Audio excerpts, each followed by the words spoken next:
আবারও 10 দফা দাবি এবং এই মিছিলে আবারও পা মেলালেন, কি বলবেন? এর আগে কিন্তু আপনার মন্তব্য নিয়ে বহু বিতর্ক সৃষ্টি হয়েছে, সেই বিতর্ক এখনো চলছে। আপনাকে দেখা যাচ্ছে যে আপনি এখনো জুনিয়র ডক্টরদের পাশে একইভাবে রয়েছেন, কি বলবেন? বলবো মানে জুনিয়র ডাক্তারদের আন্দোলনের প্রথম দিন থেকে ছিলাম, তারা যতদিন ধরে আন্দোলন চালিয়ে যাবেন তাদের পেছনে সর্বদা আমরা থাকবো। আমি তো থাকবই, সরে তো যাওয়ার মতো নয়। আমরা পেছনে হাঁটিনি, পেছনে হাঁটবো না।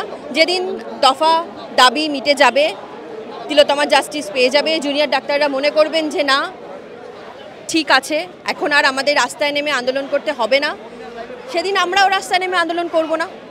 এই যে মুখ্যমন্ত্রী বলেছিল যে আমি 100 কোটি টাকা দিচ্ছি, সিসিটিভি লাগানো হবে, এই যে পুরো ব্যবস্থাটা এখনো অবধি কিন্তু মুখ্যমন্ত্রীর ওপর জুনিয়র ডক্টররা কেন ভরসা রাখতে পারছে না? কেউ কোনো আইনজীবী বলছে যে সময় সাপেক্ষ ব্যাপার, একদিনই তাড়াহুড়ো করে এটা হয়ে যায় না, যে কোনো শাসক দল বা রাজ্য সরকারকে সময় দিতে হবে, সেই বিষয়ে কি বলবেন? 52-53 দিন হয়ে গেল, সিবিআই তাদের যে কাজটা করার করছে, সুপ্রিম কোর্ট যে রায়টা দেবে সেইটা আমরা ধৈর্য ধরে থাকতে পারি, কিন্তু এই মেডিকেল কলেজগুলোর যে গুন্ডামি, থ্রেড কালচার আর যা যা ব্যবস্থা নেওয়ার জন্য যে দাবি, সেই দাবিটা তো মানার জন্য আমরা সিবিআইয়ের কাছে যাব না।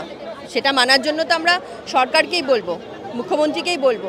তো মুখ্যমন্ত্রীর এই দু একটা দাবি যেগুলো ইমিডিয়েটলি করা যায়, আমার মনে হয় সেটা যে কোনো মানুষই করতে পারেন। আজ যদি আমাদের বাড়িতে চুরি ডাকাতি হয়, আমরা কি করি? ওয়েট করি যে নেক্সট চুরি ডাকাতিটা হলে তবে আমরা একটা ব্যবস্থা নেব বাড়িতে? সেটা তো করি না। সঙ্গে সঙ্গেই তো আমরা প্রিকশন নিই, সঙ্গে সঙ্গেই সিসি ক্যামেরা লাগাই, পুলিশের কাছে যাই, যা যা করার তৎক্ষণাৎ করতে হবে। এগুলো তো ফেলে রাখার জিনিস নয়। বা আমরা যদি অসুস্থ হই, সঙ্গে সঙ্গে ডাক্তারের কাছে চলে যাই। আমরা তো ওয়েট করি না যে আরেকটা রোগ এই রোগটার উপরে হলে তারপর যাব, করি না তো। এটা তো সামান্য একটা ব্যাপার। আমি জানি না ওনাদের কেন এত সময় লাগছে। ওনারা যত সময় নেবেন তত আন্দোলন বাড়বে, ডাক্তাররা ততই কর্মবিরতিতে যাবেন।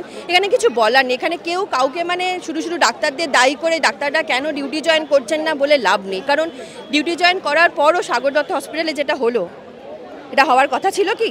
হওয়ার কথা ছিল না তো। তিলোত্তমার পর হলো তো। ডাক্তারদের নিরাপত্তা কোথায়?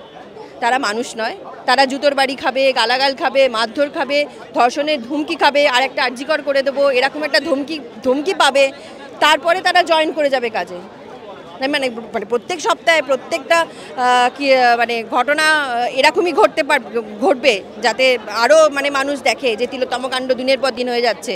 তবে কি মুখ্যমন্ত্রী বা সরকার মুখ তুলে তাকাবেন বা ব্যবস্থা নেবেন? আমি বুঝতে পারছি না। এবং সেখানে 10 দফা দাবি জানানোর পরেও, কর্মবিরতিতে যাবার পরেও কিন্তু শাসক দল থেকে কুণাল ঘোষ একাধিকবার মন্তব্য করছেন যে কাজে ফিরে আসুন, কাজে ফিরে আসতে বলছে, কি বলবেন?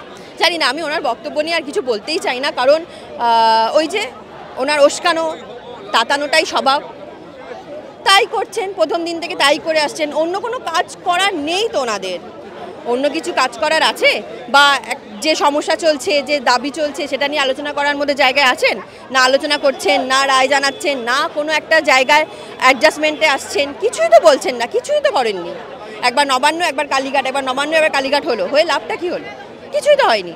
100 কোটি টাকা আগে ভাগাভাগি হোক, ওনাদের মধ্যে কারা কত পার্সেন্টেজ পাবে আগে হোক, তারপর তো উন্নয়নে কাজে লাগবে না? দেখো, সবাই জানে 100 কোটি টাকা দিয়ে যদি ব্যবস্থা হয়ে যেত তাহলে এতদিনে শুরু হয়ে যেত। আগে তো লিস্ট বেরোবে, কারা কে কত টাকা পাবেন সেসব বেরোবে, এগুলো আলোচনা হবে, তারপর তো সংস্কার হবে, তারপর তো ডাক্তারদের চাহিদা মেটাবে, তারপর তো কলেজগুলো উন্নতি হবে। কিন্তু মনে হয় না আমার কিছু হবে, এই মুহূর্তে কিছু হবে। কারণ কিছুই করছেন না ওনারা, তার জন্যই তো আন্দোলন বাড়ছে, আন্দোলন চলবে।